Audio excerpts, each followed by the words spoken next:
오늘 같이 나눌 하나님 말씀은 고린도전서 13장 11절과 12절 말씀입니다. 신약성경 279페이지입니다. 내가 어렸을 때에는 말하는 것이 어린아이와 같고 깨닫는 것이 어린아이와 같고 생각하는 것이 어린아이와 같다가 장성한 사람이 되어서는 어린아이의 일을 버렸노라. 우리가 지금은 거울로 보는 것 같이 희미하나 그때에는 얼굴과 얼굴을 대하여 볼 것이요 지금은 내가 부분적으로 아나 그때에는 주께서 나를 아신 것 같이 내가 온전히 알리라. 아멘.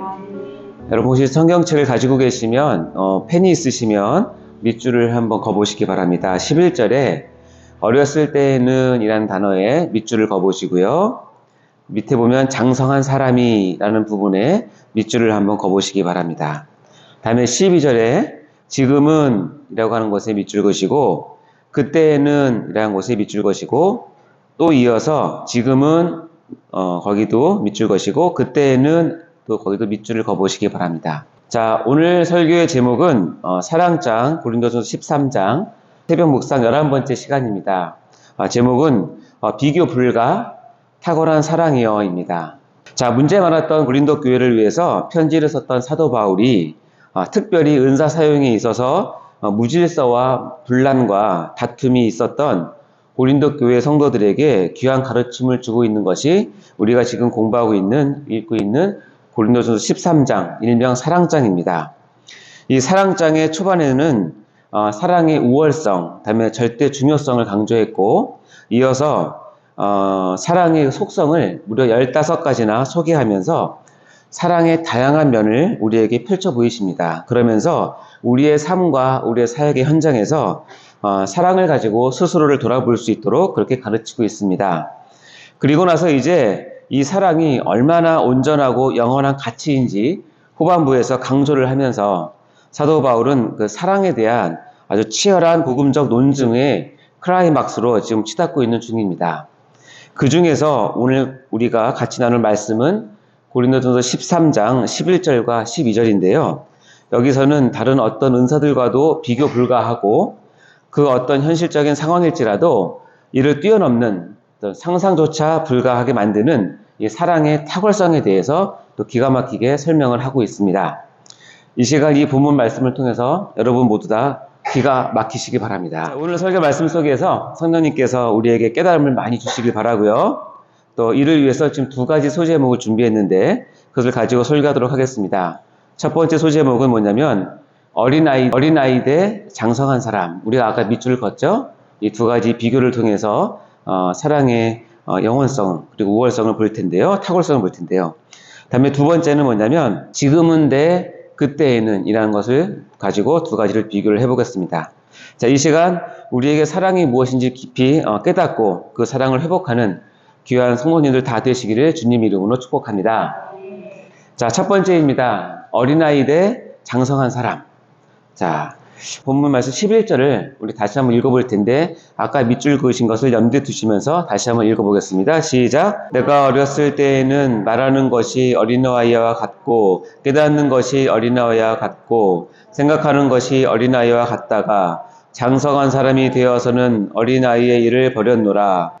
어렸을 때는 어린아이와 같다고 얘기를 합니다. 어찌 보면 당연한 것일 수 있는데요. 말하는 것이나 여기 보면 깨닫는 것이나 생각하는 것이 어린아이와 같다. 이것은 뭐 어린아이의 수준을 생각한다라는 의미도 있지만 우리가 흔히 쓰는 말로 유치하다라는 의미도 아마 더 많이 포함되어 있는 것 같습니다. 제가 조그만 간증을 하면 제가 초등학교 입학 전, 그러니까 지금으로부터 한 48년 정도 되겠는데요. 그때 당시에 여러분 기억나실 분 계시겠지만 TV에서 쾌걸조로라고 하는 미국 드라마가 굉장히 인기가 있었습니다. 이 드라마가 어린이 사이에 지금 대유행을 했고요. 그래서 동네마다 아이들이 그 보자기로 망토를 두르고 농과 밭과 사내를 뛰어다니면서 칼싸움하던 그 추억이 있는데 그 당시 그 쾌걸조로의 그 장난감 칼을 사는 것이 우리 또래에서는 가장 엄청난 로망이었던 시절이 있었습니다. 저도 사달라고 부모님께 아마 엄청 졸랐던 것 같습니다. 근데 제 뚜렷한 기억에는 아버님이 아침 일찍 출근하는 길에 개봉동에 있는 사거리에 있는 장난감 집으로 저를 데려가서 그 꿈에 그리던 장난감 칼을 사주셨습니다. 얼마나 행복하던지요. 정말 몇 날 며칠을 그 칼만 차고 다녔고요. 밥 먹을 때도 차고 있었고, 심지어는 잠잘 때도 그 칼을 옆에 두고 때로는 꼭 끌어안고 잠을 잤었습니다. 그 모습을 보는 저희 아버님과 어머님의 마음이 얼마나 기쁘셨을까 하는 거는 제가 지금 두 아들을 키워보니까 좀 이해가 되더라고요. 그런데 말입니다. 만일 그 칼을 들고 망도를 거치고, 그 보자기 망도를 거치고 제가 지금 이 나이에 여기 서 있다면 어떻겠습니까? 세이den교회 로비를 제가 그렇게 하고 뛰어다닌다면 어떨까요? 그것을 보는 우리 부모님의 마음이 어떠실까요? 그때처럼 그렇게 기쁘실까요? 아니면 가슴이 미어지실까요? 이 짧은 간증을 한 번만 잘 생각하시면 방금 읽으신 이 구절은 어렵지 않게 해석될 수 있습니다. 1차적으로 어렸을 때의 어린아이는 어떤 이야기냐면 여러 가지 은사들을 부여받은 신자들이 그 받은 은사에 취해서 유치한 말을 하고 유치하게 깨닫고 유치한 생각을 하는 사람들을 지칭하는 말입니다. 반면에 장성한 사람은 그러한 유치한 말들, 유치한 깨달음들, 유치한 생각들을 버리고 사랑으로 말하고 사랑 안에서 깨닫고 사랑 충만한 생각을 하는 사람이라는 것입니다. 여기서 아주 중요한 동사 하나가 소개되고 있는데요. 그것은 바로 버렸노라 라고 하는 동사입니다. 원문에서는 카타르게오라는 단어로 쓰였는데 이것은 활동하지 않다, 쓸모없게 만들다 라는 뜻입니다. 이것은 머뭇거리는 모습을 보이지 않고 결정적인 태도로 완전히 버렸다 라는 의미를 가지고 있는 단어입니다. 따라서 어린아이의 일들을 완전히 능동적으로 버리지 않으면 결코 장성한 사람으로 갈 수 없다는 뜻이기도 합니다. 한마디로 이야기하면 예언을 하고 방언을 하고 신비한 체험을 하는 것은 잠시 하나님께서 연약한 믿음을 가진 우리를 통해서 교회를 세우시기 위해 사용하는 방법일 뿐 영원한 가치가 있는 것은 사랑뿐이다 라는 의미입니다. 그렇다면 과연 우리는 어디에 우리의 관심의 초점을 두어야 할까요? 그 신뢰를 예수님의 말씀에서 한번 찾아볼 수 있습니다. 제가 읽어드릴 텐데요. 누가복음 10장 17절부터 20절 말씀입니다. 제가 풀어서 좀 읽어볼 테니까 한번 잘 들어보세요. 예수님께서 70명의 자기 제자들을 한 동네에 전도단으로 파견을 했습니다. 그리고 70명이 나가서 전도를 하고 돌아오면서 이제 보고하는 장면인데요. 70인이 기뻐하며 돌아와 이르되 주여 주의 이름이면 귀신들도 우리에게 항복하더이다. 얼마나 놀라운 간증입니까? 그러니까 나가서 병에 걸린 사람들을 이제 꾸짖으면 그 마귀가, 그러니까 사단이 막 쫓겨나가고 악한 영이 나가고 그 귀신들도 우리에게 항복하는 그런 놀라운 간증을 했습니다. 예수께서 이르시되 사탄이 하늘로부터 번개같이 떨어지는 것을 내가 보았노라. 하는 예수님께서 그것을 칭찬하시고 사탄이 우리에게 항복하는, 쫓겨나가는 그런 장면임을 인정하십니다. 그러면서 내가 너희에게 뱀과 정갈을 밟으며 원수의 모든 능력을 제어할 권능을 주셨으니 너희를 해칠 자가 결코 없으리라 라고 하시면서 그 은사, 즉 귀신들도 우리에게 항복하는, 마귀를 쫓아내는, 사단을 쫓아내는 그 은사를 누가 주셨다고요? 내가 줬다, 예수님이 줬다라고 말씀을 하시고, 그렇기 때문에 너희를 해칠 자가 결코 없을 것이다 라고 승리의 그런 권면도 하십니다. 그러나 그 다음 절 20절이 중요한데요. 잘 들어보세요. 그러나 귀신들이 너희에게 항복하는 것으로 기뻐하지 말고 너희의 이름이 하늘에 기록된 것으로 기뻐하라 하시니라 라고 말씀하신다는 것입니다. 귀신을 제어하는 은사를 발휘하는 그 기쁨보다는 우리의 이름, 나의 이름이 구원의 은혜 안에 있는 것을 확인하는 일, 즉 하나님의 그 크신 은혜를, 사랑을 깨닫고 누리는 그 일로 말미암아 더 크게 기뻐하라는 뜻입니다. 여기서 알 수 있는 진리는 다음과 같습니다. 신앙이 성숙해지면 성숙해질수록 사랑만이 그 무엇과도 바꿀 수 없는 영원한 가치임을 보다 명확하게 알 수 있다는 것입니다.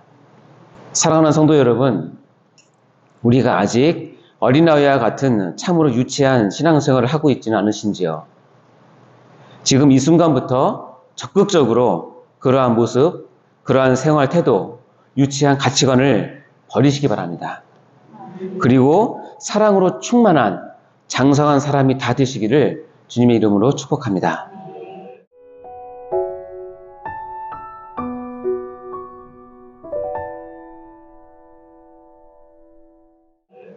자, 두 번째입니다. 지금은 네, 그때에는, 이 두 가지를 비교해서 바라보도록 하겠습니다. 우리 12절을 같이 한번 읽어볼 텐데 아까 밑줄 그은 것을 염두에 두시고 읽어보시기 바랍니다. 같이 읽겠습니다. 시작. 우리가 지금은 거울로 보는 것 같이 희미하나 그때에는 얼굴과 얼굴을 대하여 볼 것이요. 지금은 내가 부분적으로 아나 그때에는 주께서 나를 아신 것 같이 내가 온전히 알리라. 아멘. 자, 여기 보시면 지금은 그때에는 이제 분명히 눈에 들어오시죠? 자, 이 12절에서는 이 비교 불가한 사랑의 탁월성을 논증하면서 사도 바울은 시간 개념이라고 하는 방식을 특이하게 도입을 합니다. 그것은 지금은 이라고 하는 아르티와 그때라고 하는 헬라어 토테를 서로 비교하면서 두 시점의 차이를 극명하게 설명을 하고 있는 것입니다. 이것을 통해 사도 바울은 은사의 한계성과 사랑의 영원성을 매우 명확하게 대조해서 비교해서 우리에게 설명을 하고 있는 것이죠. 그만큼 사랑은 탁월하다라고 하는 논증인 것입니다. 그리고 이 가운데 한 가지 꼭 놓치지 말아야 할 포인트가 있는데요. 그것은 바로 그때를 표현하는 헬라어 토테라는 하는 그 시점을 설명하는 내용을 우리가 보면 그때는 바로 어느 때냐면 그리스도께서 재림하시는 종말의 때를 가르친다는 것을 우리가 어렵지 않게 알 수 있는 것입니다. 이에 대해서 설명을 드리면 먼저 상방절을 보시겠습니까? 여러분 보시면 거울을 예를 들어서 이렇게 설명을 하고 있는데요. 지금 고린도 교회 교인들이 경험하고 있는 이런 은사를 12절의 말씀을 보면 지금은 거울로 보는 것 같이 희미하나라고 표현하면서 고린도 교인들이 지금 경험하고 있는 은사의 자랑 등과 같은 이 현재의 실존은 그리스도인들이 경험하게 될 사랑으로 완성될 미래적 실존 사이, 그 사이에서 분명하고 엄청난 질적인 차이가 존재한다고 설명을 하고 있는 것입니다. 이 세상을 살고 있는 우리에게는 이해가 좀 되지 않는 구절이기도 합니다. 왜냐하면 지금 거울은 워낙 실물보다 더 잘 보이고 심한 경우는 확대해서 보이기도 하니까요. 그러나 고린도 전서가 쓰여질 AD 55년경의 세계에서는 거울이라고 하는 것이 구리로 만든 동경이 전부였던 시절이기도 합니다. 그리고 그것은 매우 값비싼 고가품이었기 때문에 많은 사람들이 소유한 것은 아니었습니다. 그러나 아무리 반질반질하게 구리를 닦아도 그 보이는 것이 희미하게 보였기 때문에 이 구절을 읽는 그 당시의 사람들은 다 이해할 수 있는 구절입니다. 그만큼 지금은 즉 아르티라고 하는 때는 부분적이고 불완전하고 모호하다는 뜻입니다. 이것은 사랑이 결핍된 지금의 세상을 뜻한다고 볼 수도 있습니다. 헬라어 토테는 12절에 보면 얼굴과 얼굴을 대하여 보는 그때라고 표현을 하고 있습니다. 이것은 주 예수 그리스도께서 재림하시는 종말의 때를 표현하는 얼굴과 얼굴을 서로 대하여서 완전하게 보게 되는 그러한 것을 보여주고 있는 설명입니다. 또한 그때인 토테는 주께서 나를 아신 것 같이 내가 온전히 아는 그때라고 설명을 하고 있습니다. 이것은 종말의 때가 되면 그때까지는 부분적으로 알던 구속사적인 진리에 대하여 확실하게 알게 될 것이다 라고 선포하고 있는 것입니다. 이와 같이 사랑은 과거와 현재뿐만 아니라 미래일, 즉 특별히 종말을 완성하는 매우 중요한 신앙의 요소임을 사도 바울은 강조하고 있습니다. 여러분은 여러분의 미래를 준비하기 위해 무엇을 하십니까? 건강 챙기기, 노후 일자리 확보, 각종 보험 및 연금 재정, 준비 등등 하고 계십니까? 다 좋습니다. 하지만 한 가지 신자들이라면 반드시 알아야 할 진리가 있습니다. 다시 한번 강조합니다. 다가올 미래를 대비하는 가장 기본적이고 훌륭한 방법은 하나님만을 깊이 사랑하고 그 사랑으로 이웃을 사랑하는 것임을 분명히 알 수 있습니다. 자, 사랑하는 성도 여러분, 비록 지금이라고 하는 현실에서 살고 있지만 우리는 하나님의 그 사랑으로 그때를 소망하며 살아야 합니다. 그리고 그때를 준비하는 유일하고 확실한 방법인 사랑을 꼭 회복하시는 성도님 다 되시기를 주님의 이름으로 축원합니다. 우리는 오직 한 가지 일을 위해 소명받은 사람들입니다. 바로 하나님을 사랑하는 것입니다. 그러므로 다른 것에서는 다 실패를 해도 하나님을 사랑하며 살아가는 일에서는 실패하지 말아야 합니다. 우리의 사랑이 하나님께 인정받지 못하면 우리의 인생도 하나님께 인정받을 수 없습니다. 또한 우리가 온전히 사랑을 추구하지 못하는 것은 오늘 본문에 보면 우리의 사고가 아직 어린아이 같기 때문이라고 교훈하고 있습니다. 어서 속히 어린아이와 같은 사고와 행동과 가치관 등을 완전히 벗어버리고 장성한 사람의 분량까지 반드시 나아가십시오. 이를 위해 우리는 이번 사랑장애 시리즈 설교를 통하여 사랑의 중요성에 대하여 귀담아 듣고 마음에 새겨야 할 것입니다.